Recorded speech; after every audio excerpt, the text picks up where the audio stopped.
Estaba pensando yo que qué buenas 10 razones para leer la Biblia, pero en realidad hay más, miles de razones para leer la Biblia, miles de razones para no dejar de leerla, para estar continuamente exponiéndonos a ella. Y qué bueno que mañana celebramos el Día Nacional, aquí en Honduras, ¿verdad? El Día Nacional de la Biblia. Qué bueno que nuestro país tiene un día especial para la palabra de Dios. Así que, ¿quién más que nosotros podemos honrarla? Ya que nosotros somos los directamente beneficiados por la Biblia. Así que animamos, ¿verdad? Que mañana celebremos, leámosla, le demos gracias a Dios por su palabra. ¿Cómo pasa el tiempo de rápido? Imagínense, ya estamos terminando la serie de Santa Secreta. Se nos ha ido rápido el tiempo, así que esperamos que cada semana usted haya descubierto ese ingrediente especial que Dios le pone a nuestra vida, a nuestra familia, a nuestras finanzas.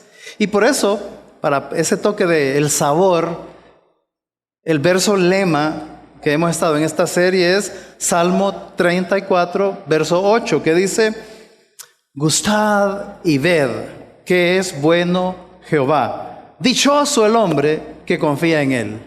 Habla de gustar, habla que qué dichoso es el hombre que confía en él.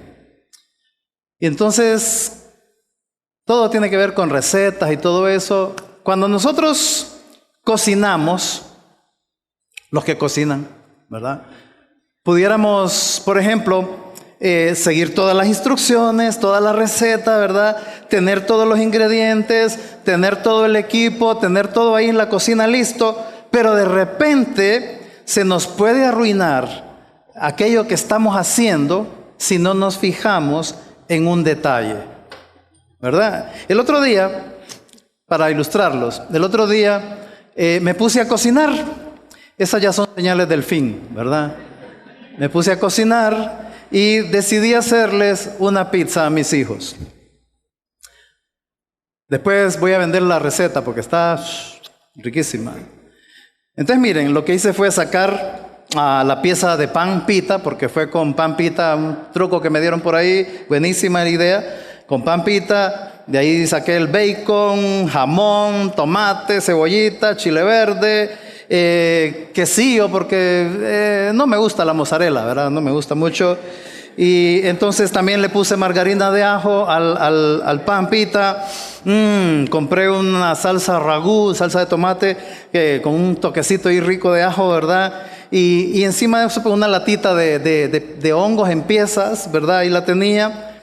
Y me encanta mucho, entonces le puse, no pescado frito, pero por ahí cerca, ¿verdad? Unos camaroncitos ahí. Me puse a freír el bacon, los camaroncitos con sus condimentos especiales. Aquello olía espectacular, riquísimo. Y entonces, ¿qué pasó? Tenía ya todo listo ahí. Puse a calentar el hornito, ¿verdad? Y estaba a punto de empezar a armar las piezas, armar la pizza. Y de repente, tuve que poner un frenazo, porque me pude fijar que el quesillo estaba empezando a dar señales de que se estaba arruinando. Se estaba arruinando. ¿Se imaginan eso? ¿Se imaginan eso?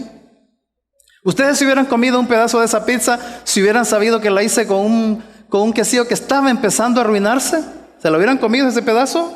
Un poquito de hongo por aquí, otro poquito de hongo por allá, no el de la lata, no el hongo de las latas, sino el otro hongo, ¿verdad? No de estos hongos, no de esos, que son riquísimos, sino de estos otros, ¿verdad? Aquella cosa verde allá por el pan. ¿Se lo hubieran comido? ¿Verdad que no? De igual manera que esos hongos, los verdes, arruinan toda una comida, así también nuestra vida puede haber algo ahí en nuestra vida que tiene el potencial de arruinarnos la vida, de arruinar relaciones que tenemos. Y esos son los malos hábitos, que Dios los llama pecados.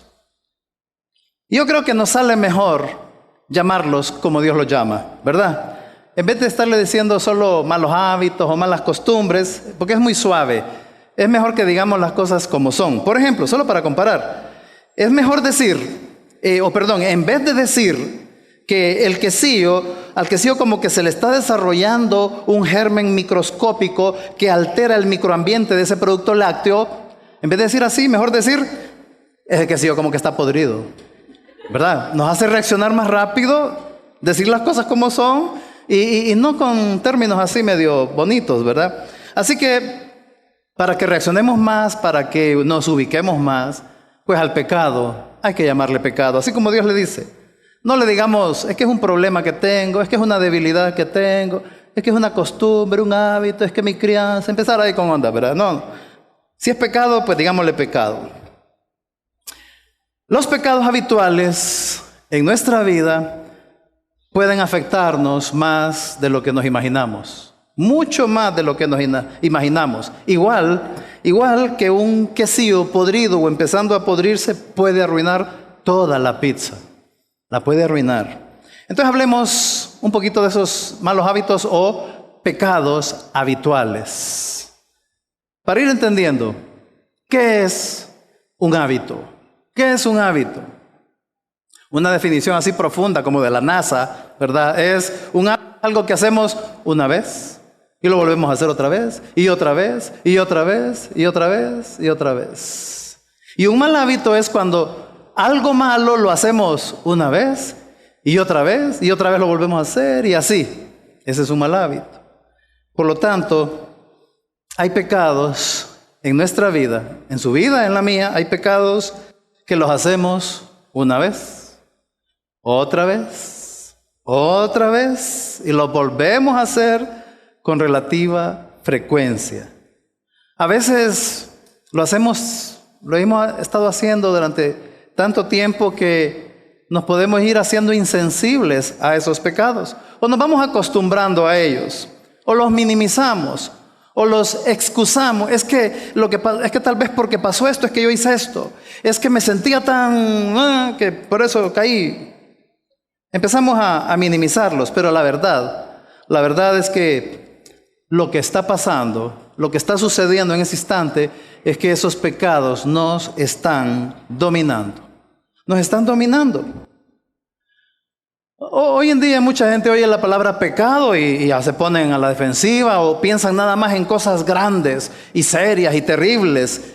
Llamémosle pecados escandalosos. Por ejemplo, matar, robar, la corrupción, ¿verdad? Que de moda, el adulterio, la inmoralidad sexual en general, el narcotráfico, las drogas, las borracheras. Esos sí son pecados, dice la gente. Y sí, son pecados y son hábitos que están destruyendo y están afectando a muchas personas. Los pecados escandalosos. Pero no son los únicos pecados que existen. También hay otro grupito en otra caja que les podemos llamar, y que son habituales también, les vamos a llamar pecados respetables, para diferenciarlo de los escandalosos. Y ahí podemos tener el enojo, ¿verdad? La envidia, los celos, la murmuración, las mentiras, maledicencias, es decir, malas palabras, decir cosas ahí que no. Y hay otra cajita donde podemos tener nuestros pecados secretos. Esos que a veces nadie se da cuenta. Nadie se da cuenta. Si no lo abrimos nosotros, si no pasa algo, nadie se daría cuenta, como la pornografía, la envidia, el no perdonar a alguien, ¿verdad? No querer perdonar, el orgullo, todas esas cosas pueden estar ahí y nadie saberlas, pero ahí están. Una característica del pecado, de cualquier categoría, de cualquier pecado, es que el pecado es como el hongo, no como el de las latitas, sino como el otro, el verde. La Biblia por eso lo compara con la levadura. La levadura, por cierto, es otro tipo de hongos. Fíjense lo que dice Gálatas 5:9. Un poco de levadura fermenta toda la masa. 1 Corintios 5:6 dice: no está bien que ustedes se jacten. ¿No saben que un poco de levadura hace fermentar toda la masa? Como nosotros no somos panaderos, ni estamos acostumbrados a todo eso, ¿verdad? De la masa y del fermento y la levadura. Entonces, esos versos los podemos entender de la siguiente manera con palabras sencillas. Un pecado habitual puede afectar toda nuestra vida. Eso es lo que está diciendo ahí. Así, en palabras sencillas, un pecado habitual puede afectar, y afectar dramáticamente, toda nuestra vida. Por cierto, cualquier pecado, cualquiera, no importa cuál, cualquiera puede afectarnos al punto de volverse un hábito y esclavizarnos. Pero en ese último verso que vimos, se le da una especial categoría de levadura, de hongo, al orgullo. Ese es un paréntesis que estoy haciendo. Tenga mucho cuidado con todo aquello que lo haga sentirse orgulloso. Es que yo soy bueno, es que yo soy lo mejor, es que yo soy lo más. Lo puede podrir a usted. Y en casi todo pecado habitual, por ahí va a andar el orgullo. Ya sea que ese pecado crezca por el orgullo nuestro, o el orgullo impide que busquemos ayuda o que sigamos consejo. Pero el orgullo siempre va a estar afectando, relacionado ahí con cualquiera de los demás pecados. Yo le quiero preguntar a usted, ¿cuáles son sus pecados habituales? Y hablo en plural porque siempre es más de uno. Usted no tiene solo un pecado habitual. ¿Cuáles son sus pecados habituales? ¿La envidia? ¿Es habitual eso? ¿O es una vez cada 10 años que tiene envidia? ¿Las malas palabras? ¿Es pecado? ¿La pornografía? ¿No querer perdonar? ¿Qué tal está en eso? ¿Es habitual en usted? ¿No pedir perdón? ¿El enojo? ¿Es habitual en usted el pecado del enojo? ¿O de la murmuración? ¿La avaricia? ¿El egoísmo? ¿Es habitual? ¿El orgullo? ¿Verdad? ¿O qué tal el descuidar a Dios y las cosas de Dios? Eso también se convierte en un pecado habitual. Descuidar a Dios, las cosas de Dios, los mandatos que Dios nos ha dado. El pecado es algo que usted y yo tenemos. Lo tiene usted, lo tiene su esposa, sus hijos, todos los de su familia tienen pecados habituales. Es más, todos aquí tenemos pecados habituales. Nadie puede decir que no. Y esos pecados nos pueden ir corroyendo poco a poco, como la levadura. Como la levadura que si usted hoy mira una rodaja de pan y que tiene ahí una cosita verde y chiquita y la deja ahí, al día siguiente usted va a ver que eso está más grande.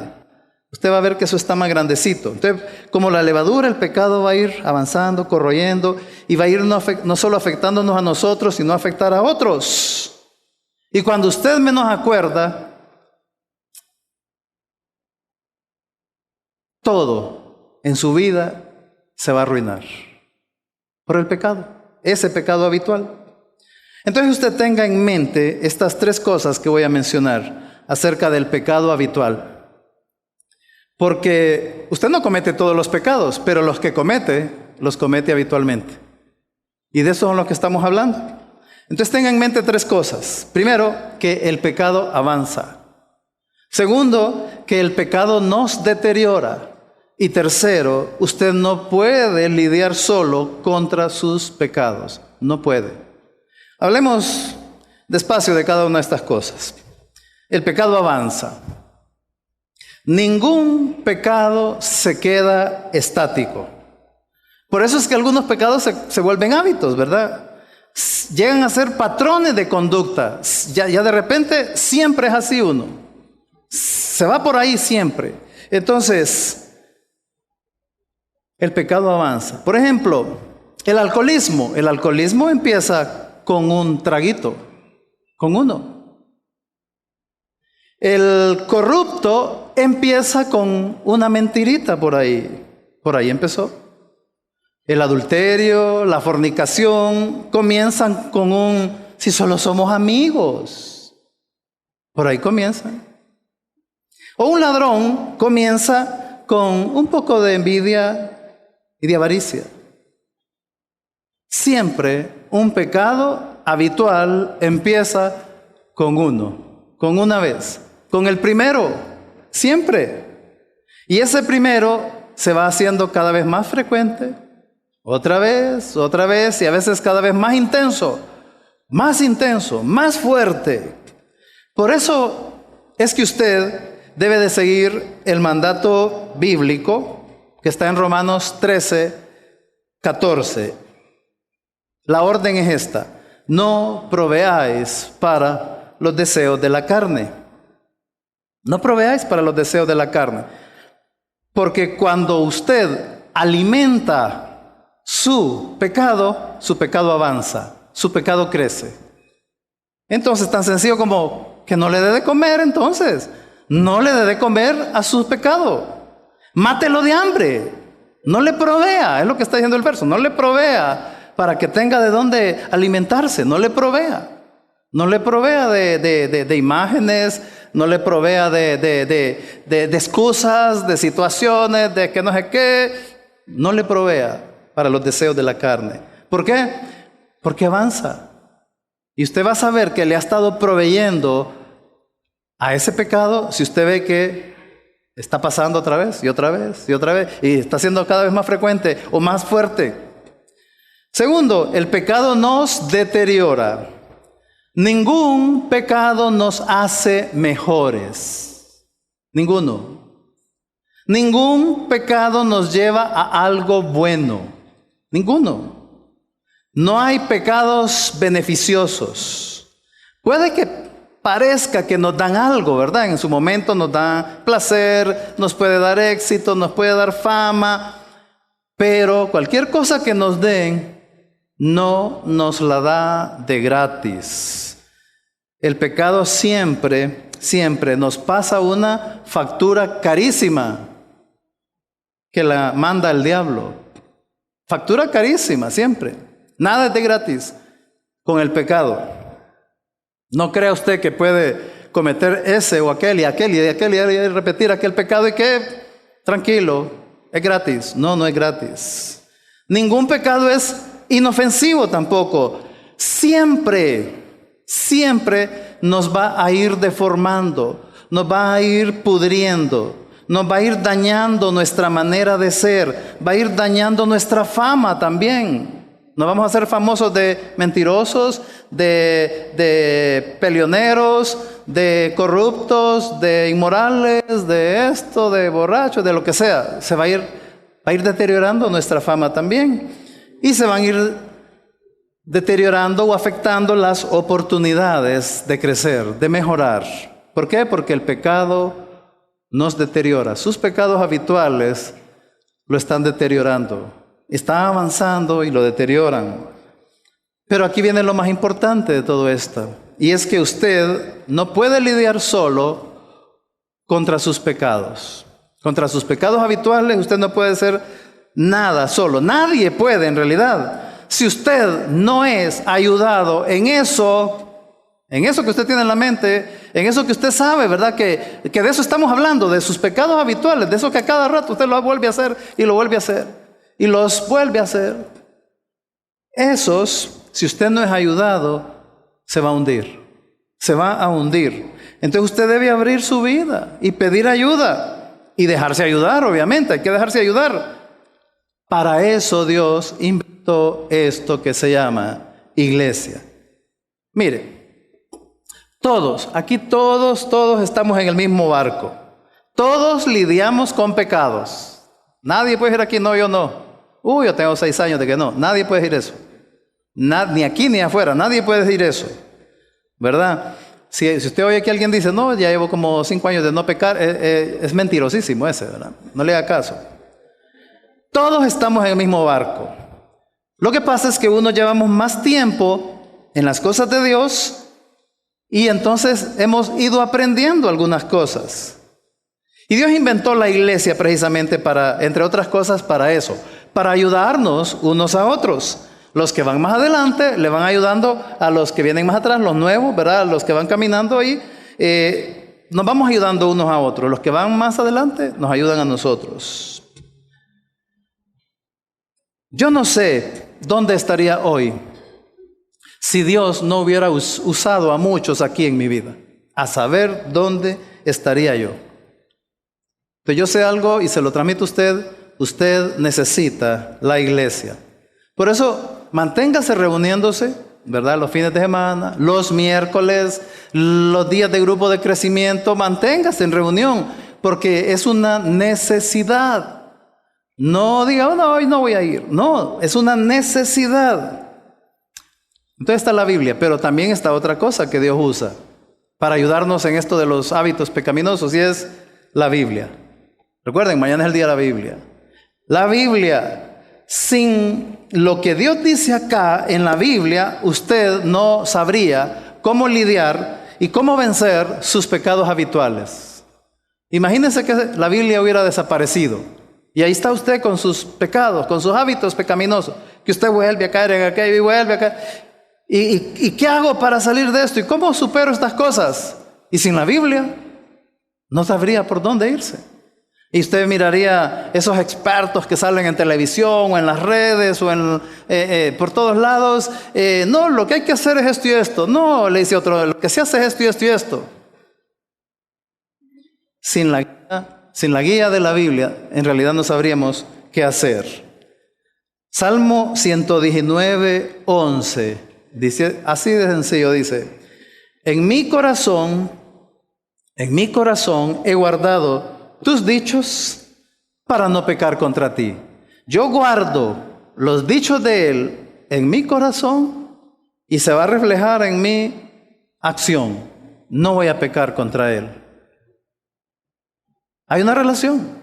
Estoy pecando habitualmente. Hay como un faltante aquí, como que no estoy guardando en mi corazón, no estoy echándole a mi corazón lo que Dios dice. Entonces hay una relación. Pregunto, ¿cuál o cuáles hábitos pecaminosos tiene usted? ¿Cuáles hábitos pecaminosos tiene usted?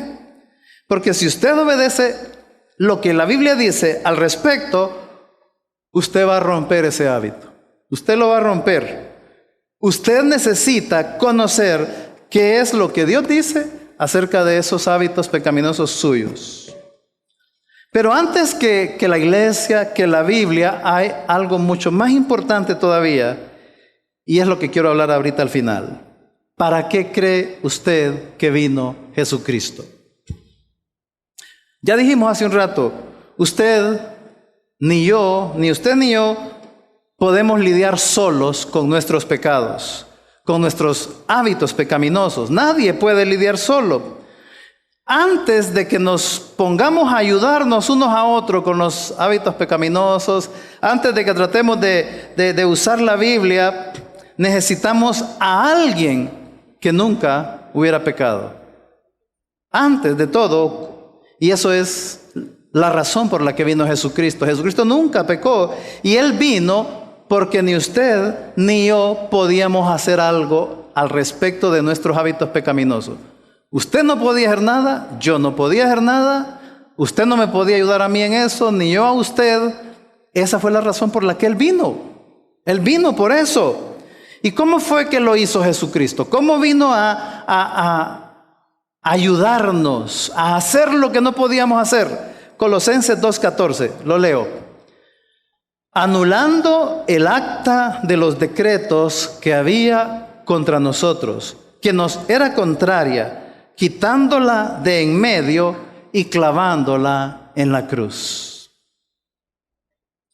En los tiempos bíblicos había algo. Cuando un reo era condenado a muerte, ¿verdad? Había cometido sus delitos graves, entonces lo que hacían era, en su celda, empezar a poner una lista, en papiros, en pergaminos, ponían una lista de todos los delitos de ese hombre, por los cuales, esa lista de delitos era por los cuales ese hombre estaba siendo condenado a muerte.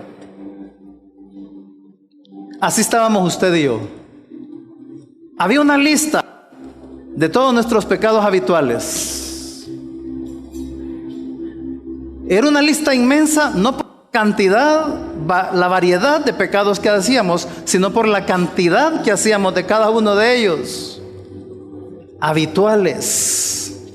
Y ahí estaban entonces, en esa acta de decretos, en ese papel que se puso sobre mi cárcel y la suya, ahí estaban la mentira, los celos, la pornografía, el rencor, la envidia, la ira. Ahí estaban las malas palabras, el robo, la murmuración.